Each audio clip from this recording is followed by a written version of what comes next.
आइए आज की इस इन्वेस्टिगेटिव केस फाइल को खोलते हैं और सीधे तथ्यों पर बात करते हैं। 33 साल की मॉडल और एक्ट्रेस ट्विशा शर्मा की अचानक हुई मौत ने हर किसी को झकझोर कर रख दिया है। एक क्रिमिनल इन्वेस्टिगेटर के नजरिए से अगर हम इस एनालिसिस को देखें तो ये सिर्फ एक दुखद घटना नहीं है। ये केस एक बहुत ही उलझा हुआ जाल है, जहां एक तरफ सोशल मीडिया का बेहद खूबसूरत चमकता हुआ इल्यूजन है और दूसरी तरफ एक खौफनाक प्राइवेट रियलिटी। आज हम इसी विरोधाभास की गहराइयों में उतरेंगे। आज की हमारी इस केस डॉकेट में हम इन 6 अहम पहलुओं पर गौर करेंगे। इल्यूजन और रियलिटी के बीच का अंतर, आखिरी घंटों का घटनाक्रम, वो रहस्यमयी 60 मिनट, परिवारों के वो दावे जो एक दूसरे से बिल्कुल अलग हैं, डिजिटल फॉरेंसिक की दिशा और अंत में सच्चाई की इस खोज में हम अभी कहां खड़े हैं। तो चलिए सबसे पहले बात करते हैं उस भयानक कॉन्ट्रास्ट की जो इस पूरी जांच का आधार है, सिनेमैटिक वेडिंग और क्राइम सीन के बीच का फर्क। अब जरा इस कॉन्ट्रास्ट को देखिए। एक तरफ दिसंबर 2025 का वो सिनेमैटिक वेडिंग टीजर है, सॉफ्ट लाइटिंग, बेहतरीन कैमरा वर्क और एक बेहद खुश मुस्कुराती हुई नई नवेली दुल्हन। सच कहूं तो एकदम किसी फेरी टेल जैसा। लेकिन ठीक 5 महीने बाद 12 मई 2026 की जो तस्वीर सामने आती है वो रोंगटे खड़े कर देने वाली है। भोपाल में एक जिम्नास्टिक रस्सी से लटकता हुआ शव। महज कुछ महीनों के भीतर खुशी के इस चरम से लेकर इतने खौफनाक अंत तक का ये सफर किसी भी जांचकर्ता को बेचैन करने के लिए काफी है। उसी वेडिंग वीडियो में ट्विशा के भाई हर्षित ने एक बात कही थी, आप प्यार को तभी संजो सकते हैं जब थोड़ी नफरत हो। आज इस हादसे के बाद ये शब्द कितने दर्दनाक और विडंबना से भरे लगते हैं ना। यह हमें एक बहुत बड़ी सच्चाई याद दिलाता है कि कैसे इंटरनेट पर वीडियो और तस्वीरों में दिखने वाले परफेक्ट रिश्ते अक्सर अपनी असली और कड़वी हकीकत को बड़े ही सलीके से छिपा ले जाते हैं। पब्लिक इल्यूजन से बाहर निकलकर अब हमें ठोस सबूतों पर आना होगा। चलिए मौत से पहले के आखिरी कुछ घंटों की क्रोनोलॉजी को मैप करते हैं। ट्विशा के आखिरी कुछ कदम कई सारे सवाल खड़े कर रहे हैं। घटना से कुछ घंटे पहले की टाइमलाइन देखिए, सब कुछ कितना नॉर्मल लग रहा है। वो एक्सप्रेशन ब्यूटी पार्लर जाती हैं, आराम से 3 घंटे की हेड मसाज लेती हैं, सोशल मीडिया पर अपने पेट रॉटवीलर डॉग के साथ खुशी से डांस करते हुए एक वीडियो भी पोस्ट होता है। कोई स्ट्रेस नहीं दिख रहा। लेकिन फिर 10 मई की सुबह 7:20 का सीसीटीवी फुटेज अचानक पूरी कहानी बदल देता है। वो बहुत ज्यादा बेचैनी और घबराहट में छत की तरफ जाती हुई दिखती हैं और उसके ठीक बाद 8:17 पर सीसीटीवी में सीढ़ियों पर उन्हें सीपीआर दिया जाता हुआ कैप्चर होता है। इस अचानक आए बदलाव के पीछे क्या वजह थी? और यहीं पर आता है हमारी इन्वेस्टिगेशन का सबसे बड़ा black hole, the missing 60 minutes. पूरी पुलिस जांच इस वक्त इसी एक सवाल पर आकर टिक गई है। सुबह 7:20 से लेकर 8:17 के बीच के उन 57 मिनटों में आखिर हुआ क्या था?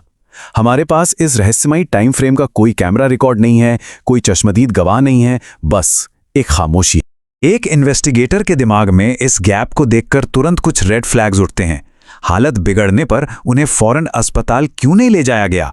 मेडिकल बेसिक है कि सीपीआर हमेशा किसी ठोस समतल जगह पर दिया जाना चाहिए। तो फिर ट्विशा को सीढ़ियों पर सीपीआर क्यों दिया जा रहा था? उस 1 घंटे के दौरान छत पर ऐसी क्या बहस या घटना हुई? और सबसे अजीब बात, पति को ट्विशा को नीचे लाने के लिए एक पड़ोसी की मदद क्यों लेनी पड़ी?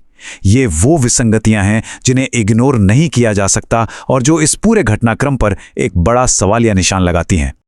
अब बात करते हैं मोटिव की। इस केस में हमें 2 बिल्कुल अलग-अलग और विरोधाभासी दावों का सामना करना पड़ रहा है।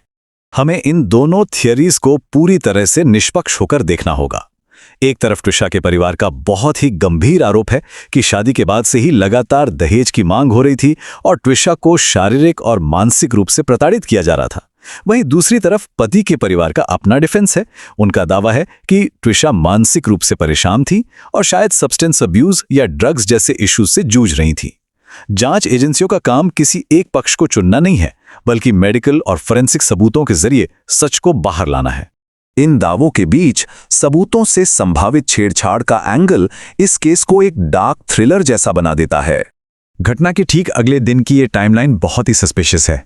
पार्लर की ओनर किरण परिहार के मुताबिक ट्विशा की सास, जो कि खुद एक रिटायर्ड जज हैं, उनसे संपर्क करती हैं। वो पार्लर में दी गई सर्विसेज और ख़ास तौर पर सीसीटीवी रिकॉर्ड्स की पूरी डिटेल मांगती हैं। और बात यहीं ख़त्म नहीं होती, वो बाकायदा 3-4 वकीलों की एक टीम को फुटेज रिव्यू करने के लिए भेज देती हैं। पुलिस के पहुंचने से पहले ही किसी प्राइवेट पार्टी का सबूतों को इस तरह से खोजना, ये साफ तौर पर एविडेंस को कंट्रोल करने या मिटाने की कोशिश की तरफ इशारा करता है। और ऐसे ही मामलों में डिजिटल फॉरेंसिक्स हमारा सबसे बड़ा हथियार बनता है। कैमरे और बंद दरवाजों के पीछे असली बातचीत क्या हो रही थी, इसका सारा सच अब मोबाइल फोन्स की मेमोरी में ही दबा है। जांच की टीम अब डिलीट की गई व्हाट्सएप चैट हिस्ट्री निकालने, छिपे हुए कॉल रिकॉर्ड्स का एनालिसिस करने और पूरे फोन डेटा को रिकवर करने पर काम कर रही है। क्योंकि याद रखिए, लोग झूठ बोल सकते हैं, लेकिन डेटा कभी झूठ नहीं बोलता। अक्सर डिलीट किए गए मैसेजेस ही केस की सबसे बड़ी गवाही देते हैं। तो इन सभी फॉरेंसिक और परिस्थितियों के बीच अभी कानूनी रूप से हम कहां खड़े हैं? चलिए लीगल अपडेट्स पर नजर डालते हैं। पुलिस की जांच का प्रेशर साफ नजर आ रहा है। घटना के बाद पति समर्थ सिंह पूरे 9 दिनों तक फरार रहा। पुलिस को बाकायदा लुकआउट नोटिस जारी करना पड़ा और 30,000 रुपए का इनाम तक रखना पड़ा। इसी दौरान पीड़ित परिवार की आपत्तियों को देखते हुए हाईकोर्ट ने दूसरे पोस्टमार्टम की इजाजत दे दी और आखिरकार चारों तरफ से घिरने के बाद 22 मई 2026 को समर्थ ने जबलपुर कोर्ट में सरेंडर कर दिया। अब इस पूरे केस का सबसे बड़ा गेम चेंजर साबित होने वाली है ये दूसरी ऑटोप्सी, जिसे दिल्ली एम्स की एक स्पेशलाइज्ड मेडिकल टीम कर रही है। ये इतनी अहम क्यों है? क्योंकि पहली रिपोर्ट में इसे सीधे तौर पर एक फांसी बता दिया गया था, लेकिन ट्विशा के परिवार का मजबूती से दावा है कि शरीर पर चोट के कई निशान हैं जो हाथापाई या हत्या की ओर इशारा करते हैं। एम्स की ये रिपोर्ट ही तय करेगी कि दोनों परिवारों में से सच कौन बोल रहा है। तो इस एनालिसिस के अंत में एक बहुत ही गहरा सवाल हमारे सामने आकर खड़ा हो जाता है। क्या हमारे इस डिजिटल युग ने घरेलू त्रासदियों को सोशल मीडिया के खूबसूरत फिल्टर के पीछे छिपाना ज्यादा आसान बना दिया है? एक तरफ डॉगी के साथ डांस करती मुस्कुराती हुई ट्विशा का वीडियो और दूसरी तरफ वो रस्सी से लटकता खौफनाक सच। क्या डिजिटल फॉरेंसिक्स अंततः उस झूठे पर्दे को हटा पाएगा? ये केस हमें झकझोर कर याद दिलाता है कि इंटरनेट पर जो दिखता है वो शायद ही कभी पूरी कहानी होती है। असल सच्चाई अक्सर उन डिलीट किए गए मैसेजेस और खामोश कमरों में ही दबी रह जाती है।